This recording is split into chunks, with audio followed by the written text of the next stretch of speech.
cómo podemos aprender a atacar mejor. Esto ya lo expliqué en un vídeo pasado, pero he decidido retomarlo de nuevo y aportar un poquito más de información respecto a este tema. Lo primero que voy a comentar, y que es bastante importante, es que yo siempre digo que el ajedrez consiste en dar jaque mate al rey, no en tener el mayor número de piezas. Y si estamos dispuestos a sacrificar piezas, se nos abre un abanico de oportunidades muchísimo más grande. Porque os aseguro que si pretendemos dar siempre jaque mate o ganar una partida sin sacrificar una sola pieza, va a ser muy difícil. Así que lo primero que os voy a presentar, que muchos a lo mejor ya lo conocéis, es el sacrificio griego o presente griego, que se suele dar con los siguientes elementos. El primero suele ser que no hay un caballo defendiendo al enroque enemigo. Fijaos que este es el caso, muchas veces porque hay un peón que lo expulsa, como en esta partida es el peón D5, y además existen otros dos factores que suelen ser un alfil apuntando a H7 y un caballo que se puede incorporar rápido por G5 o la dama también rápido por H5. Si os fijáis, hay muchas piezas, 1, 2, 3, 4 e incluso 5 piezas que pueden atacar muy rápidamente el enroque rival, pero no hay 5 piezas negras que puedan defender el enroque. Como mucho estaría este caballo, esta dama, esta torre, pero este caballo ya está un poquito fuera de la defensa, este alfil también y esta torre también. De tal forma que en partida la jugada que realicé fue alfil por H7 buena, rey por, caballo G5, rey G8 y dama H5. Este suele ser un patrón bastante típico porque ahora se está amenazando dama H7 y en alguna ocasión que existe un alfil negro aquí, aunque se cambie por el caballo, nosotros retomaríamos de peón de tal forma que abriríamos la columna H y volveríamos a estar amenazando, gracias a la dama y a la torre, otro nuevo mate en H8. Pero no es el caso de la partida, que mi rival jugó con caballo por C2, todo esto ya lo había previsto, y sí que es verdad que yo me confié pensando en que ya había ganado la partida y dije, bueno, pues aquí yo juego rey F1, porque no pasa nada. Digo, me da igual irme a D2, a E2, es que me da igual porque voy a darte mate imparable. Y ese es uno de los problemas que quizá cometemos cuando estamos atacando, o al menos yo, confiarnos de que ya no tiene nada que hacer el rival, porque al jugar rey F1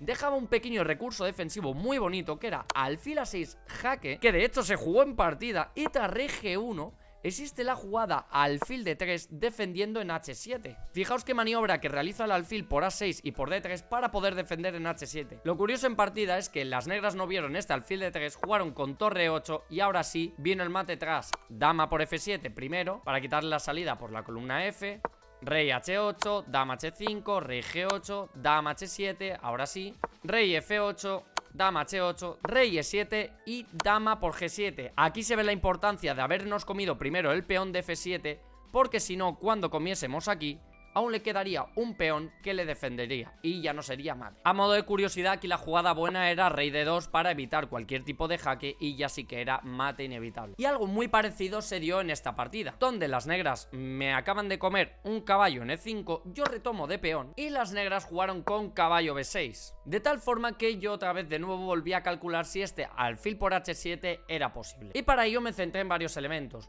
El primero es cuántas piezas podían llegar a atacar ese enroque, porque en esta posición no está tan claro como en la anterior. Y vi que aparte de la dama que se puede incorporar por H5, había un factor clave que era este peón de G que podía incorporarse como si fuese otra pieza más, y en caso de que desapareciese, esta torre también se involucraría en el ataque. De tal forma que realicé la jugada de alfil por H7 buena, rey por, dama por H5, rey G8 y G6. Daos cuenta de que ahora se está amenazando dama H7, jaque mate, y prácticamente la única jugada sensata que le queda al negro es peón por, y aquí jugar torre por G6. Atención, porque aquí parece que las negras podrían comerse este alfil, y si hacemos un recuento de piezas tendríamos 2 piezas de menos. Pero para que veáis lo sorprendente que puede llegar a ser el ajedrez, aquí la jugada correcta sería torre por G7, brillante, porque las negras están obligadas a tomar. Fijaos que la otra alternativa es jugar con rey F8 y vendría dama H8 mate. Así que tras torre por G7 vendría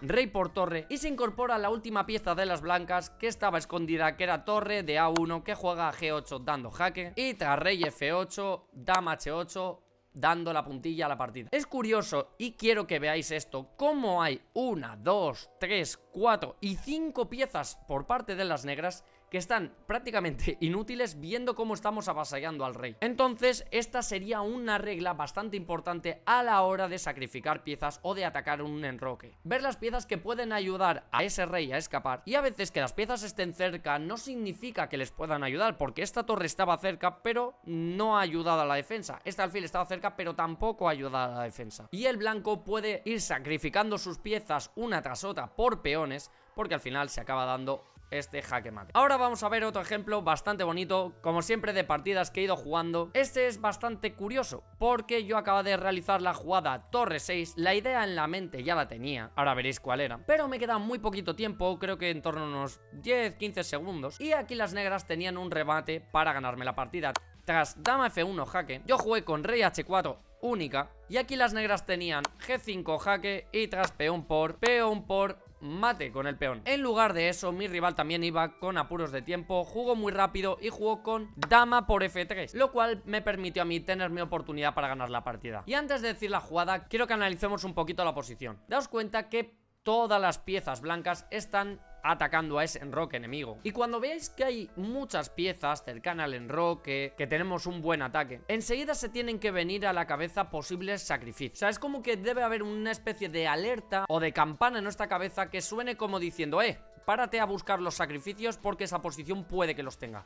Y en este caso sí que lo era, porque tras torre por F6, este peón no solo estaba protegiendo al caballo, sino que estaba protegiendo la casilla de H7, es decir, tras peón por existiría dama H7 mate. Aquí las negras jugaron con dama E4, está claro que se están dejando la dama, pero como acabo de decir, cuando tenemos las piezas tan bien coordinadas que están atacando al enroque, siempre hay sacrificios, y en este caso no hacía falta ni comerse la dama, porque tras torre por H6 jaque es única peón por, y ahora viene el remate con dama F6, precioso, porque claro, ahora las negras sí que estaban cubriendo la casilla H7, pero ahora es la casilla débil de G7 por donde podemos atacar, y tras torre G7, que podría haber continuado la partida, vendría el mate con dama. Y ahora vamos a ver esta posición donde yo me encontraba con las piezas blancas, y mi última jugada había sido torre 3, no solo proteger en C3, que si os dais cuenta está recibiendo bastante presión, sino con idea de pasar la torre por tercera para atacar el enroque. Esta idea de pasar la torre por tercera, de hacer torre F1, torre 3 y torre H3, es una idea que quiero que se os quede en la cabeza porque es muy recurrente para atacar el enroque rival. Repito, pasar la torre por tercera para tener otra pieza con la que atacar el enroque. Y aquí las negras jugaron con alfil B4 con idea de aumentar la presión en C3, ya que si yo como aquí estaría perdiendo la partida tras dama por, torre por y torre por, y perdería una calidad, sino dar una respuesta contundente con torre H3, que ya está amenazando al enroque rival, de hecho está amenazando mate en una, y las negras aquí deberían haber jugado con G6, que bloquea la diagonal, y aunque deja las casillas negras un poquito débiles que podemos aprovechar con nuestro alfil, sería mucho mejor que la jugada que se dio en partida, que fue H6. Te deja la posibilidad de pensar en sacrificar o no. Y como siempre vamos a hacer un recuento de piezas que atacan, piezas que defienden. En nuestro caso, si sacrificamos el alfil, va a estar atacando esta torre y esta dama, solo son dos piezas, pero como las negras están volcadas en el flanco de dama, no tiene una manera rápida de venir a defender, así que con estas dos piezas ya son suficientes para rematar la partida. Es más, hay un dicho que se dice que necesitas mínimo 3 piezas para ganar, una para sacrificarse y 2 para dar el jaque mate. De tal forma que la jugada que realicé fue alfil por H6, peón por, y yo aquí comí de torre, que al módulo no le gusta tanto, porque sí que es verdad que mantiene la ventaja, pero con torre G3, cogiendo la columna, hay una secuencia de mate en muy pocas jugadas. ¿Por qué? Porque el rey está condenado a venirse a la casilla H8, y ahora la idea va a ser venir a atacar este punto H6, que es completamente indefendible. Es bastante interesante ver cómo las piezas van atacándolo con dama de 2, y el único que puede venir a defenderlo es el rey. De hecho se está amenazando dama por mate, así que el rey tiene que venir a H7, y ahora la torre vuelve a pasar a H3 para amenazar al punto H6, que es indefendible, y por tanto llegaría un mate en muy poquitas jugadas. Así que tras esto espero haberte ayudado con este vídeo, y te agradecería muchísimo una suscripción o un like, y en caso de que tengas alguna duda o sugerencia, me lo dejes en la caja de comentarios. Así que nos vemos a la próxima.